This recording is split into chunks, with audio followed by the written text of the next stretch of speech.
Bonjour Jean-Marc, bonjour Serge. Je vais vous demander d'abord de vous présenter aux personnes qui suivent ce MOOC. Donc moi je suis Jean-Marc Labatte, je suis professeur d'informatique à l'université Pierre et Marie Curie, au centre de Paris, et je suis responsable d'une équipe qui s'appelle Modèles et outils en ingénierie des connaissances pour l'apprentissage humain. Donc moi je suis Serge Garetti, je suis professeur à Télécom Bretagne, responsable du département informatique et d'une équipe de recherche qui est dans le laboratoire Lapstic. Alors je vous ai demandé de répondre à mes questions parce que vous êtes un peu à l'initiative de ce MOOC. Est-ce que vous pouvez m'expliquer quel est votre rôle dans ce MOOC et d'où vient ce MOOC, qui est à l'origine de ce MOOC?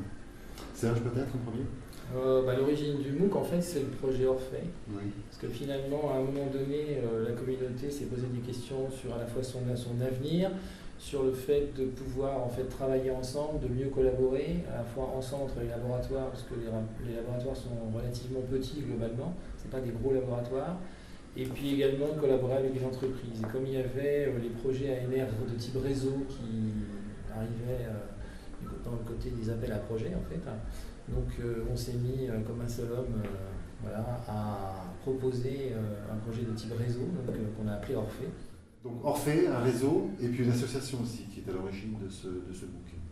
Alors c'est un peu, non c'est pas exactement à l'origine, la TIEF, c'est une association qui existe depuis maintenant presque 20 ans, et qui est l'association des enseignants-chercheurs du domaine des TICE, des technologies de l'information et de la communication pour l'enseignement. D'accord. Si un jeune chercheur veut participer à la communauté EIH, voilà. Il s'inscrit. Voilà, il peut s'inscrire à la TIEF et il y a beaucoup de ressources en libre accès également, puisqu'on a une conférence et une revue qui sont toutes les deux, où les papiers sont en libre accès. D'accord. Du point de vue des publics de ce MOOC, vous avez visé quel type de public? Quelles sont les personnes à qui s'adresse ce MOOC? Alors il y a deux types de publics. C'est un MOOC qui n'est pas finalement très ouvert, c'est pas pour le grand public, c'est pour un public d'avertis. Donc d'une part, des gens qui travaillent dans des sociétés de e-learning, des ingénieurs pédagogiques, et également dans les universités. Maintenant, toutes les universités ont des services TIS, parce que tout le monde sait maintenant qu'il faut de plus en plus aller vers l'utilisation des ressources numériques, vers la scénarisation. Et donc ça, c'est le premier public, pour qu'ils puissent découvrir les concepts, connaître l'état de l'art, savoir un petit peu ce qui va et ce qui ne va pas, où sont les difficultés. Et puis, on a un deuxième public qui est plus spécifique pour la recherche, qui sont des étudiants de M2 qui ont l'intention de faire une thèse dans notre domaine. D'accord. Si je suis étudiant de M2, que je m'interroge sur est-ce que je dois lancer ma carrière vers de la recherche sur les environnements informatiques, le MOOC c'est une porte d'entrée, c'est ça? Voilà. Également parce qu'on ne peut pas ouvrir des masters recherche sur le domaine partout en France pour des équipes qui ont des thésards mais qui sont mal formés. Déjà au début de première année de thèse, les thésards peuvent aller se former grâce aux ressources qui seront disponibles. Et donc pour Orphée aussi, c'est le moyen d'animer un réseau, si je comprends bien, de jeunes chercheurs, d'attirer les jeunes chercheurs vers la communauté Orphée. Tout à fait. Le public peut être aussi les enseignants de collège et de lycée.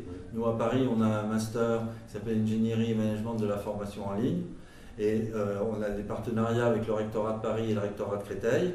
Et donc chaque année, on a pas loin d'une dizaine d'enseignants qui viennent sur leur temps libre ou avec éventuellement une petite décharge, suivre les cours du master et ça se passe très bien. Alors un MOOC c'est un cours, qu'est-ce qu'on va apprendre avec ce MOOC? Alors ce MOOC, il n'a pas pour objectif d'être exhaustif, mais de présenter un certain nombre de concepts du domaine, de ce qu'on appelle entre nous les EIH, les environnements informatiques pour l'apprentissage humain. Alors, qui est quand même bien pluridisciplinaire, il ne faut pas oublier le côté pluridisciplinaire naturellement. Oui, c'est pas un cours d'informatique. Non, c'est absolument pas un cours d'informatique. C'est bien un cours sur l'enseignement avec comme support l'informatique, les ressources numériques. Les principaux concepts qui seront abordés, c'est le problème de la conception de ressources avec les outils auteurs, un peu quels sont les standards et comment s'y prendre pour faire la conception de quelque chose. Deuxièmement, tout ce qui est scénarisation. Une fois qu'on a un ensemble de ressources, si on veut faire un module, il faut évidemment concevoir une scénarisation. Il faut aussi concevoir évidemment des activités pour les apprenants, parce que grâce au numérique, on peut demander plus d'activités aux apprenants que dans un cours traditionnel. par exemple avec des jeux sérieux. Oui, le jeu, si j'ai bien compris, c'est la thématique qui va Alors, permettre d'introduire la question des EIH.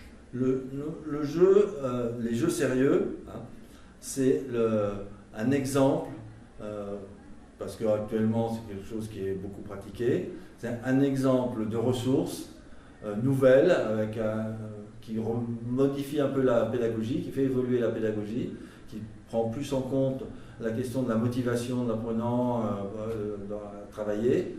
Et donc c'est l'exemple fil rouge sur l'ensemble du MOOC. D'accord. Les personnes qui ont réalisé ce MOOC, ce sont qui en fait? Quelles sont ces personnes? Donc il va y avoir une trentaine d'enseignants-chercheurs, encore une fois des informaticiens, mais aussi des gens issus des SHS, qui vont, y compris même, on a une Suisse qui participe. Deux Suisses. Donc c'est un MOOC international. C'est un MOOC francophone. C'est un MOOC francophone. Donc suivre le MOOC, c'est apprendre des choses, mais c'est aussi rentrer dans une communauté, voilà. dans un réseau de personnes qui s'intéressent à ces questions. Voilà. Pour prendre les concepts du numérique dans l'éducation, chose qui est encore bien mal comprise souvent. Avec une orientation en recherche. Avec une orientation quand même recherche. Merci beaucoup à tous les deux.